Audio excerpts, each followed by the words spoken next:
আজকে অনেক দিন পর নিরামিষ খেয়েছি রান্না করে এবং নিরামিষটা আজকে এত ভালো হয়েছিল কি আর বলবো। আসসালামু আলাইকুম রহমতুল্লাহ বারাকাতু। সবাই কেমন আছেন? আপনারা দেখতে পাচ্ছেন আমি দুপুরে রান্না নিয়ে চলে আসছি রাতের বেলা। তো যাই হোক, আজকে কিন্তু আমি সবজি দিয়ে নিরামিষ রান্না করব, আর তার জন্য কিন্তু ডাল আমি মুসুরি ডাল ফুটাতে দিয়ে দিয়েছি। এখানে কিন্তু অনেক রকমের সবজি ছিল, আলু, পেঁপে, মিষ্টি আলু, লাউ, কাঁকরোল, বরবটি, পটল, মিষ্টি কুমড়া, সে সাথে ছিল গাছের ফ্রেশ ফ্রেশ কুমড়ো শাক। একটা সময় ছিল যখন কিন্তু আমি বিয়ের পর এই নিরামিষটা একদমই খেতে চাইতাম না। যেদিন আমার শাশুড়ি মা এই নিরামিষটা রান্না করতো, সেদিন আমার চোখের পানি আর ভাতের প্লেট একসাথে একাকার হয়ে যেত।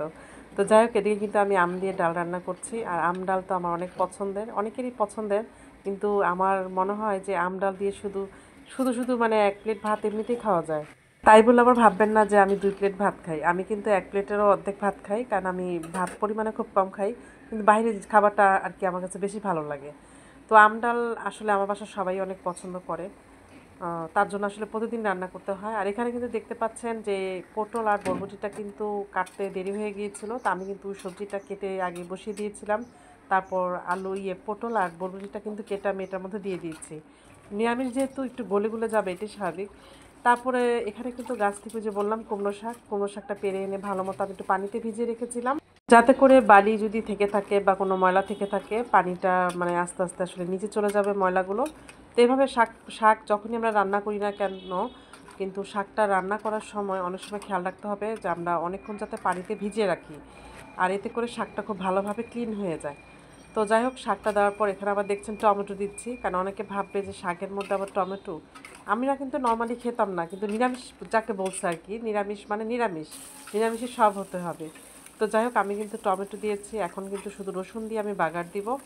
আর রসুন দিয়ে যত বেশি রসুন দিয়ে আবার এর জন্য এত বেশি না যে আবার ভালো লাগবে না, পরিমাণ মতো আর কি রসুন সুন্দর ব্রাউন কালার করে আমি কিন্তু নিরামিষটা বাগার দিয়ে নিচ্ছি।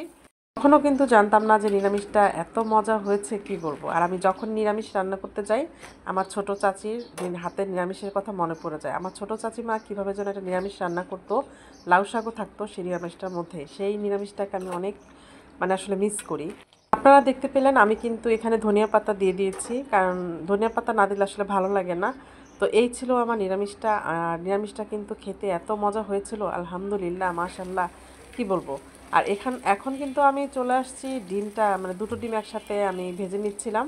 এটা কিন্তু আমি আমার ছেলে মেয়েদের জন্য আমি একটু আলু দিয়ে রান্না করব, কারণ ওরা তো নিরামিষ খাবে না। তো ভাবছি তাহলে কি করা যায়, তো ভাবলাম তাহলে ডিম ভেজে, কারণ ওরা ডিম খায়। তো ডিমটা ভেজে আমি আলু দিয়ে রান্না করে নিব, আর সেটা আমি আপনাদের সাথে একটু শেয়ার করলাম। তো আলু কিন্তু ছোট ছোট করে কেটে তারপরে এইভাবে কিন্তু ডিম দিয়ে রান্না করা যায়, এটা কিন্তু আমরা বড় মানুষরাও খেতে পারি, খারাপ লাগে না। আর আমি সবসময় আমার বাচ্চাদের জন্য যখন এই খাবারটা রান্না করি, আমি নিজেও কিন্তু খাই, আমার কাছে ভালো লাগে। তো যাই হোক, আমি কিন্তু ধনিয়া পাতা দিয়ে নামিয়ে নিলাম। এই হয়ে গেল আমার বাচ্চাদের জন্য ডিম দিয়ে আলু দিয়ে রান্না।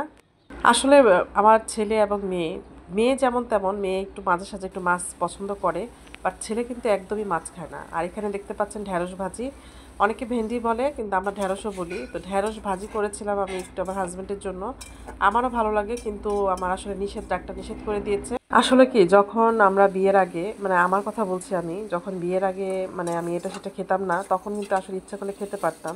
তখন আমি খাবারকে অ্যাভয়েড করতাম, আমার সামনে থেকে সরিয়ে দিতাম। কিন্তু এখন আসলে খাবার খেতে চাই, কিন্তু মানে রিজিক থেকে চলে গেছে খাবারটা। এখন ডাক্তারের নিষেধ মানতে গেলে দেখা যায় অনেক কিছু থেকে আসলে খাবার থেকে আমরা বঞ্চিত থাকি। যাই হোক, আপনাদের সাথে গল্প করতে করতে আমার রান্না কিন্তু হয়ে গেছে। তো আপনারা কিন্তু অবশ্যই কমেন্টের মাধ্যমে জানাবেন আমার রান্নাগুলো কেমন হয়েছে। আর অবশ্যই আপনারা আমার ভিডিও দেখবেন, যদি ভালো লাগে তাহলে অবশ্যই পাশে থাকবেন। আর এই ছিল আজকে দুপুরের রান্না, যদিও বা আজকে রাত্রে আমি আপনাদের সাথে এটা শেয়ার করছি, একটু ঝামেলার কারণে, ব্যস্ততার কারণে আসলে আমি পারিনি। তো আর এখানে কিন্তু ঢেঁড়স ভাজি ছিল, হাজব্যান্ডের জন্য করে নিয়েছিলাম, কারণ আমার হাজব্যান্ড এবং আমার ছেলে অনেক পছন্দ করে। আর এই ছিল চিংড়ি মাছ দিয়ে ঢেঁড়স রান্না। তো আপনাদের কাছে কেমন লেগেছে ভিডিওটা অবশ্যই কমেন্ট করে জানাবেন। আজকে এই পর্যন্তই, সবাইকে শুভরাত্রি।